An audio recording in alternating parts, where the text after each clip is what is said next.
Now let's continue with this video. So if you remember from the part 1 video, I was talking about all those barriers that God made me be aware of, like the fear, the control, the perfectionism, the busyness, and there's so much more, but I cannot be going through all the barriers that I faced, the roadblocks that I faced in this video. My point is just to just let you know that you have to be awakened to the barriers that are in your way, those roadblocks that are in your way to your healing. Because for you to even crack to be healed, you have to see what's blocking that healing. It's just like how they do with faith, like if you don't have the faith for it, it's not going to happen. You have to first see it, believe it, and you will have it. It's not like you have to, no, is it see it, believe it, and have it? Or it's you have to believe it before you see it, right? You have to be, yes, you have to believe it before you see it, and you will have it, right?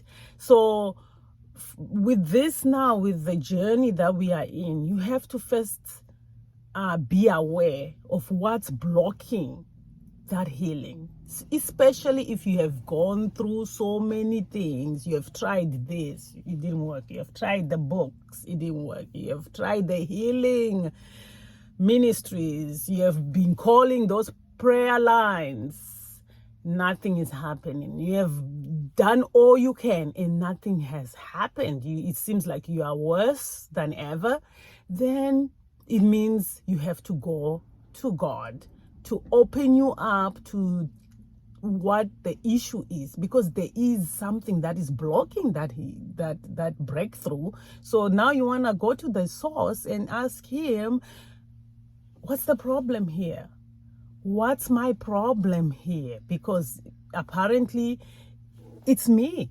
There must be something blocking me. There's something that I'm not seeing that you see, so help me to see. And you have to tarry, like I always say, you have to just stay on it until God himself opens your eyes. Now, if you are now aware of what is chasing you, now you're open to those roadblocks. You can see exactly what the roadblock is. You go further now. For me, I started journaling. I never used to be a journal person. I just was a feeler, and I'll just be sponging everything in and then reacting. But once I started doing this journaling, I started studying my own self. I would just study myself, like, okay, how many times did I clean my house? And then I'm like, okay, why did I clean it 5 times when it was clean already? What caused me to clean this house again and again and again? Or if I'm at work, why am I re-cleaning my desk? It's already clean. Why do I feel the urge to keep on cleaning? You know, so I just would journal and ask questions. I would, maybe the answer will come weeks later, years later. You know, it was just a journal of just writing. I'll just study me. And like, okay, so if it's a behavior that is irritating me, now I'm asking myself, why is it they are irritating me? Is it their behavior? What about the behavior that is really irritating me? I'll just be writing, journaling, or why I get irritated by this person. Is it the name? Is the name reminding you of them? What is it? Is it the hair? Is it their color? What, you know, you'll find it, but you just have to be now intentional to detail all that, because we are talking about you, right? Your healing. So you want to go deeper, for you to go to the source of the issue here. Why it's very important for you to do that is because once you go down to the root of the issue, you are able to discover really why that person is a irritant, or why the person is irritating you, why you are cleaning so much. You are able now to discover the reasons why you are doing what you are doing, and it means you have exposed the devil. And you know that once you expose the devil, that thing stops to trigger you. It might trigger you, but now your reaction is going to be different, because now you're aware of what's going on. You're like, okay, I see you, devil, but I'm not going to react the way you want me to react, because now I am aware that it's my past. My reaction wants to react to my past, but I'm not going to give in. Sometimes, most of the time it will work, but sometimes you are going to slip and fall, because maybe the trigger, they would have pushed it and you will slip and fall. It happens, so don't beat yourself for that. I have slipped and fall so many times, but at least you become aware of the behaviors, of what's going on inside you, why you are doing what you are doing. And when it came to my business, I started also journaling, like, what takes my time? Am I spending more time at work? Am I spending less time at home? And if I'm at home, what am I doing more?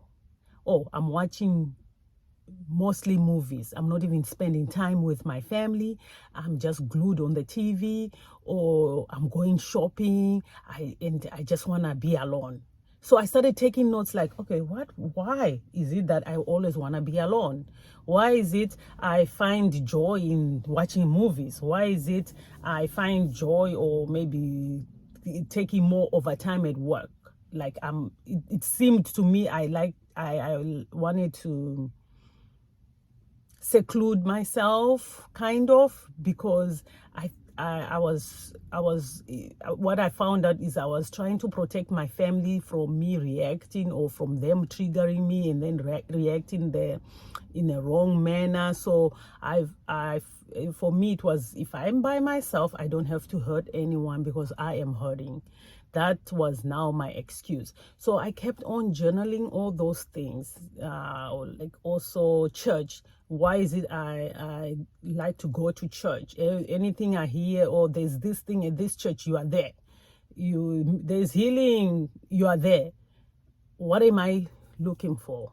What am I trying to be healed from? Because it means, yeah, I'm sick from something, so I want healing. What is that sickness that I'm trying to get healed from? So I had to go deeper, and all those things had to come because I was just journaling, asking questions, to God, like, okay, why this? Why am I like this? Why did I react like this? Why do they irritate me? Why is it that if I on a job, after 1 year, I'm already sick and tired of the job, I want to move on? Or why is it when they now want to give me a promotion, I quit? And it happened, like, I want to be promoted now, or I'm applauded for good job, because I would work to, remember, I was a perfectionist, so I made sure whatever I did, it had to be perfect, excellent. So when that time came, when they saw that, what, this person is hardworking, she works good, let us promote you to this. Wrong word. I quit. I find another job. So 1 year was enough for me. I'm moving on to another job. So I started writing, okay, so why is it like that? What am I scared of? So I'm saying this to say, when you journal, or if you don't like journaling, if you're good at just reflecting on yourself and keeping that and writing notes within you, then it's important for you to do that, because you are going to be able to go deeper. So now that you are aware of the roadblocks, you are intentionally taking notes on your behaviors.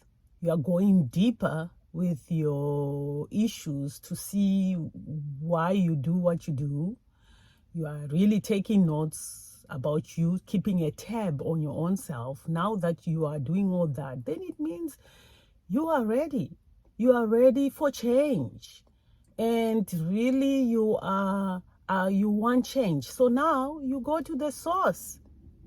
You are ready for God to transform you, to really heal you, to have that healing that was already done to manifest itself in you also. This means that you now would have to create that time in that space to be with God, so you can reflect on yourself, so you can be with God, so he can search you and reveal you to you. So you have to make that time and space. It can be early as 4 a.m. if you are an early bird. If you are not, you are a late person, then you can do it at night when everybody is sleeping, because you are trying to make sure there's not going to be any distractions, because you want to hear. It's going to take time for you to even discern on God's voice, because if you are like me, where you is just full of busyness and noise within yourself, then it's going to take time for you to really discern on God's voice. Really, you won't even know how to differentiate English. Differentiate between God and the devil. So it will take time to even get to that point. So, but if you create that space, you make that time, even at work, maybe you like to do it at work during your lunch hour. Use your lunch hour for that, instead of going with your co-workers. You can just go into your car, wherever you eat, where it's quiet, by yourself, and just meet with God right there. Start somewhere. You have to you have to create that space and time. It's very important in this journey. Please don't make the same mistake I did by diving into those self-help books. Yes, they will help for a little while, but if God is not directing your steps, you will fall every time. For me, I was just falling every time. I would change my habit for 30 days, for 60 days, and then I'll fall hard and go back in my same old ways. So really, that's why I'm saying create this time as you journey in right now. As you journey, just create first the time with God and let him direct each and every step you make.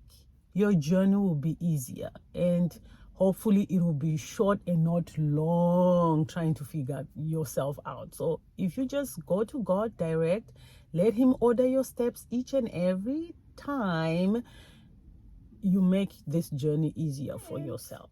You can then invest in those self-help books. They will be a benefit now. You would understand more. Something that you were not seeing in those books, you start seeing it, because God will now would have opened your eyes. So yeah, the books are a must. You have to invest in those books. But first, God, let him direct you to those books, and also direct you to that therapy, because like I always say in this channel, if I understood what therapy was, if I had that understanding, I would have gone to therapy, and if I could have afford it.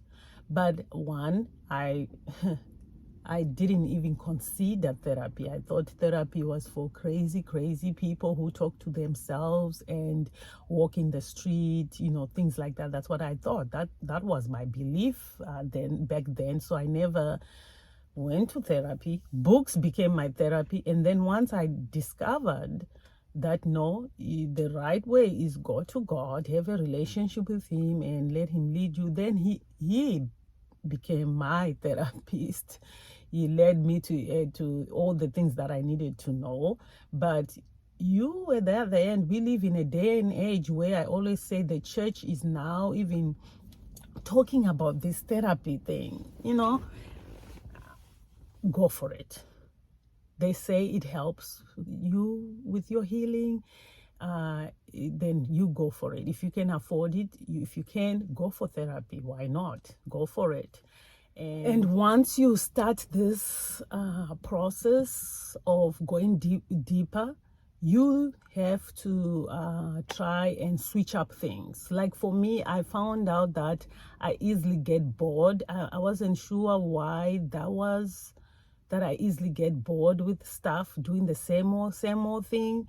It becomes so familiar, then it doesn't benefit me no more. So what I started doing is like, let's say this week I'll be just meditating on one scripture during my personal space, my time with God. I'll just meditate on one scripture the whole entire week.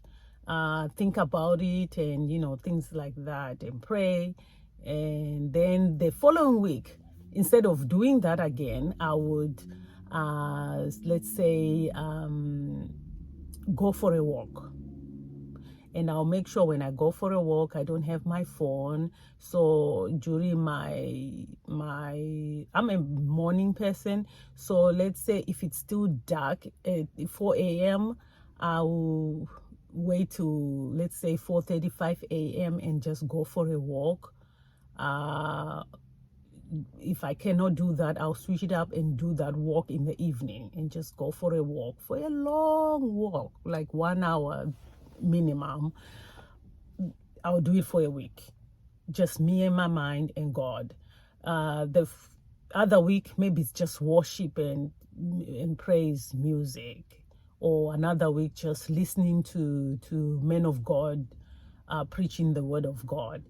I just I was trying to switch it up so I can get used to the routines of changing my behaviors, because I knew if I just dive into one thing and just read the Bible, because I wasn't reading my Bible.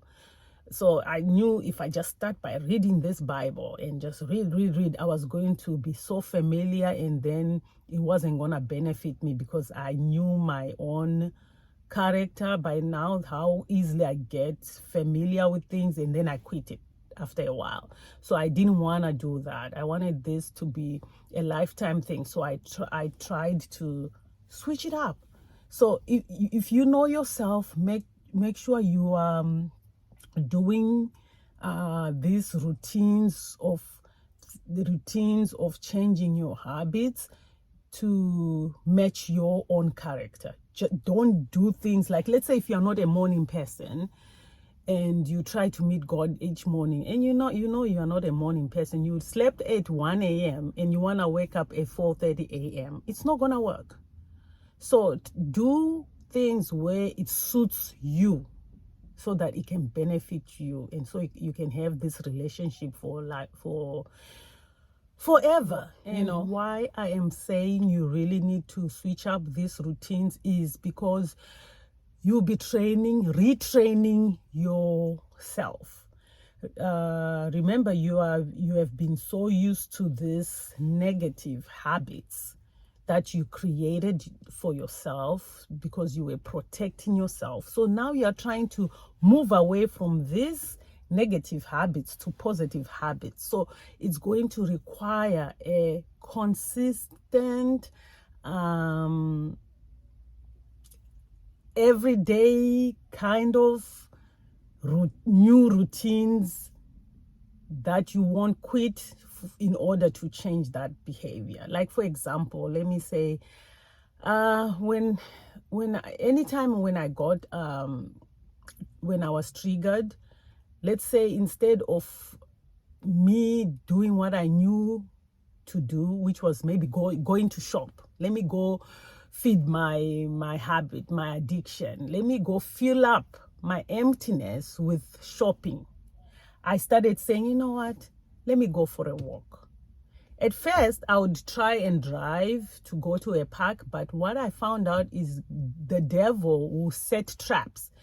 You make sure you see those 50% signs of sales everywhere. And now you're no longer going to walk, you're going to do that shopping again. So what I started doing is I would say, okay, I've been triggered here. I feel negative. I feel like I want to erupt or something. So let me go for a walk. So I will leave everything, my car, my phone, and I will just go for a stroll, for a long walk. That's what I started doing. Or let's say, instead of cleaning, I'll say, okay, let me cook something that I've never cooked before. A recipe that is very complicated, that will take my time, or bake something that will take my time, something that is challenging, that I'll put my thinking and everything in it. I started replacing those behaviors slowly. Or let's say if I was wanting to binge watch on my African movies, I would say, you know what, I have that book that that man of God said it's a good book. Let me read that book. Let me buy that book and read that book. And I will go either to the library to find that book. If I cannot, if I have the money, the means, I'll buy that book. And instead of binge watching the movies, I am reading the book. That's what I started doing. So it was an intentional move. It's not like I wanted to do this, but I was trying to replace the behaviors because it's something that was just put in my spirit. You need to replace, because if you don't replace those behaviors, you will go back. You will slip and fall every time, and you will go back. And when you go back, it's even worse. The behavior becomes worse. Although it's not an easy process, really, but it's doable if you are committed to it. If you are truly committed and you are truly sick of being sick and tired of your old behaviors, you want change, you want healing, you want that ideal person that you have imagined to be for yourself. You start focusing on that, what you want to be. You just see that in your vision. When you are committed to that, God will commit to you. And I'm not talking from anybody's stories here. I'm talking from my own experience. So if you are really truly committed, God will commit to you. He will help you. He will help you through those ugly days, the bad days, and the good days. There are going to be times where you will be so weak, so challenged, times when you want to give up, you feel even more lonely, more by yourself. You feel like you are even isolated than ever before. The journey is going to be just ups and downs, full of ups and downs and twists and turns and bumps, bloody hurts, more pains. But if you stay in it, I don't know, God just makes a way for you to make it, to come out of it and recharge, be refreshed, and keep on going. Again, for this video, I'm going to stop here because it's long. It's already long. I'll figure it one day how to compress the message to be just a 5 minutes video and beneficial, you know. God is my helper. You'll show me ways. But anyway, guys, this is it for this video. So stay tuned for hopefully the last part 3. You have a blessed week. I will see you in my next video. Stay blessed, guys. Bye.